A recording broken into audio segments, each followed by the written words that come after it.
Schön leicht präsentiert sich der neue Shape von Armstrong. Die Wing FG Board Linie gibt es in alle 10 Liter im Unterschied. Wir haben hier 80 Liter von der Größe getestet. Alle Boards sind in einem Vollcarbon-Sandwich hergestellt mit einem PVC an Deck. Alle Shape-Details sind im Gegensatz zum Vorgängermodell komplett geändert, sprich wir haben hier einen komplett neuen Shape, der insgesamt halt sehr sportlich und schlank ausgerichtet ist.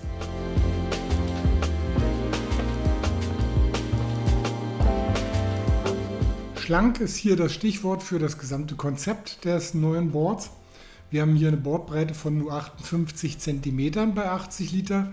Das vergleichsweise mit den Mitbewerbern in dieser Volumenklasse gute 5 cm schmaler, als man es von sportlichen Boards gewohnt wäre.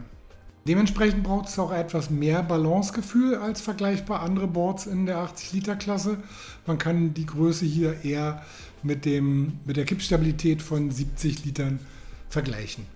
Getestet haben wir das Ganze hier mit Körpergewichten 70, 85 und 97 Kilogramm. Da war das Ergebnis, was Kippstabilität und dergleichen angeht, immer das gleiche. Und wir haben halt in der Tendenz auch ein gänzlich anderes Verhalten beim Anfahren als vergleichsweise beim Vorgänger. Wir haben durch diese geradere und gleichmäßige Volumenverteilung, da ist auch weniger Schnickschnack im Unterwasserschiff, einfach eine schönere Vorwärtsgeschwindigkeit. Die braucht aber trotzdem eine saubere Ausrichtung auf Raumschuttkurs und insgesamt halt auch einen guten, gleichmäßig hohen Zug vom Wing. Zudem sollte die Pumptechnik auch mehr in Vorwärtsrichtung ausgerichtet sein, also den Unterschied sollte man können. Wenn man jetzt zu viel direkt senkrecht nach unten Druck auf den Flügel bringt, ist das eher kontraproduktiv. Das ging beim alten Modell, das Aufschaukeln, insgesamt etwas besser. Da braucht man hier insgesamt halt mehr Schub nach vorne, aber dann geht es auch zügig auf den Flügel.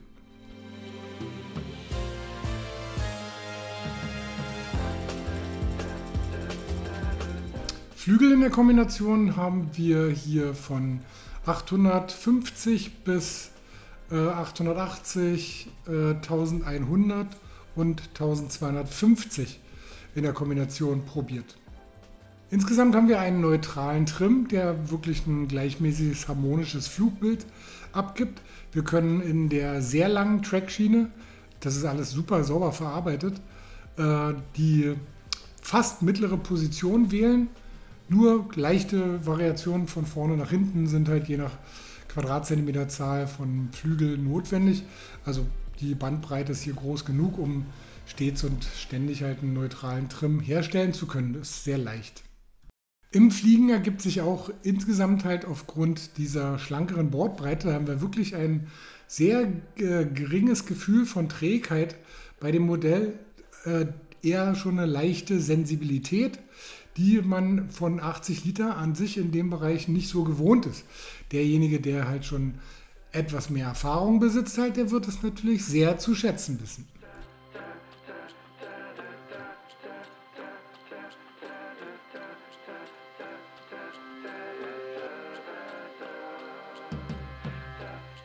Von den Shape-Details erlauben halt die schmale Bordbreite und die steilen und schräg angestellten Bevels hier einen enormen Winkel in der Rolle.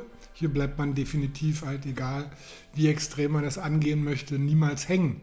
Zudem ist der Winkel auch so gewählt. Man hat in dem Rail nochmal so eine leichte Konvexe, sodass es halt auch sehr abstoßend sozusagen dem Wasser gegenüber wirkt. Also da saugt sich nichts fest halt, sondern man rutscht auch mal mit einem leichten Kontakt immer dementsprechend mit dem Board sehr, sehr schön durch. Sodass man ganz klar sagen kann, dass die FG-Linie halt prädestiniert auch für den Welleneinsatz ist. Und da spielt es halt keine Rolle, welche Ausmaße hier die Wellen annehmen.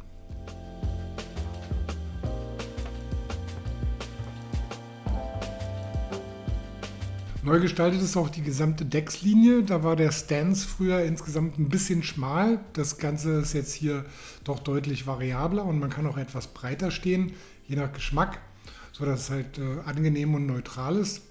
Zudem haben wir eine leichte Konkave, die einen guten intuitiven Stand, strapped auch oder auch strapless, ermöglicht und auch eine schöne, saubere, gleichmäßige und schnelle Kraftübertragung. Alles ist halt auf Direktheit und Präzision ausgerichtet und insgesamt etwas weniger gutmütig. Bei den Sprungeigenschaften schlägt sich das Armstrong Wing FG Board wirklich sehr gut. Das liegt an dem insgesamt sensibleren Feeling, was man bei dem Board durchweg genießt. Man hat das Gefühl, insgesamt ein kleineres Board zu fahren. Wir haben ein sehr, sehr schön leichtes Gewicht. Das lässt sich natürlich viel einfacher in die Luft bewegen als ein schweres. Deutlich unter 6 Kilo ist hier echt ein exzellenter Wert. Und bei der Volumenverteilung, so hat Armstrong nach eigenen Angaben die Nose insgesamt mit mehr Volumen versehen. Das heißt halt, dass sie dort insgesamt etwas dicker geworden ist aber trotzdem im Vergleich zu anderen Modellen halt immer noch halt sehr, sehr schlank. Man merkt das, wenn man Nose First landet, dann bremst es auch mal ein kleines Tickelchen ab. Wenn man halt genau im richtigen Winkel das Ganze trifft, durchsticht man halt schneller das Wasser wieder. Es hat auch einfach Vorteile, je nachdem, wie die Technik hier angewendet wird. Wenn man Tail First landet, ist es völlig unproblematisch oder gerade plan. Dann flutscht das Board halt wirklich sehr, sehr schnell wieder auf den Flügel. Also es ist auch hier ein klein wenig eine Frage des schon bestehenden Fahrkönns. Kann man hier seine Landung auch variieren, Nose oder Tail First. So ist das Ganze halt von Nutzen, diese Agilität und die Möglichkeiten, die einem das FG-Board bietet.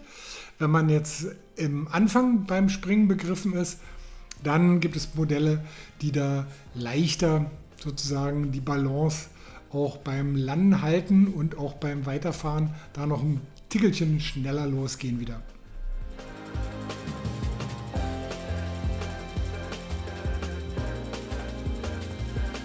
Kommen wir abschließend nochmal zu ein paar Vergleichen, um das Ganze hier noch besser einordnen zu können. Das Vorgängermodell war halt der Inbegriff von Kippstabilität und war sehr gut in puncto aktivem Anpumpen. Wenn man das Board aufschaukeln musste, hat sich hier mit guter Technik ein sehr frühes Startvermögen ergeben.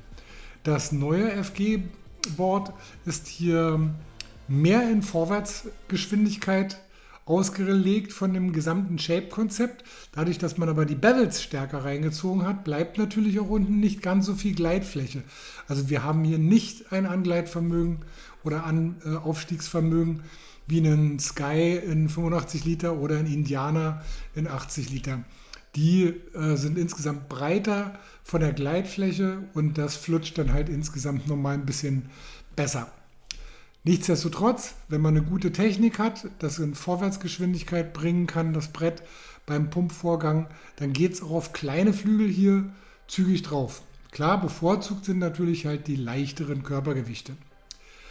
Für Personen 70 Kilo ist das halt schon ein super Leichtwindboard für einen technischen Fahrer. Der hat hier Spaß im Freestyle, der hat Spaß in der Welle. Wer 85 oder 90 oder etwas mehr Kilo wiegt, der muss sich natürlich auch ein bisschen fragen, wie gut ist hier mein Fahrkönnen bin ich für so ein sportliches und sensibles, sehr präzises Board bereit oder will ich halt doch noch ein bisschen mehr fehlerverzeihendes Moment? Das muss man sich hier fragen. Wer sagt, wer sich zu der sportlichen Richtung dementsprechend bekennt, der bekommt hier in dieser Größe im Volumen momentan eigentlich fast kein besseres Board. Und schauen wir nochmal auf den Preis abschließend. So liegen wir hier bei knapp 2000 Euro. Das ist natürlich auch wiederum kein Schnäppchen. Dafür steht Armstrong aber nicht, sondern Armstrong steht für hohe Qualität. Und das bekommt man hier bei dem Board 100% geliefert.